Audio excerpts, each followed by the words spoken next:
Kathleen Correia leaving court today after her husband was sentenced to 8 years behind bars for rape and coercive control. The mother of 3 waived her right to anonymity, saying she will not be silenced anymore.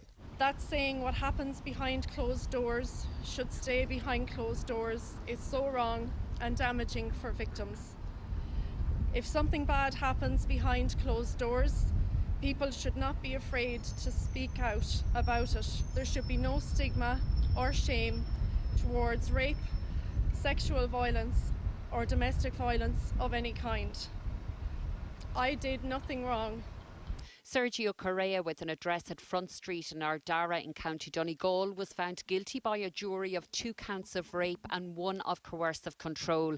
The court hearing that the couple married in 2012 and Sergio's expectations in relation to the frequency of sexual intercourse was an issue. The 48-year-old regarded it as a right, and if his wife did not meet his demands for daily intercourse, he would tell her, "You got away with it last night, you won't get away with it tonight." I want to send a message of hope to other women in Ireland that may be living in an abusive relationship or marriage, that it's not okay or acceptable. It's not your fault.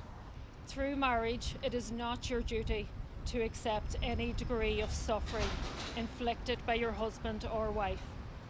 Through marriage, you do not give up your right to consent and your own autonomy.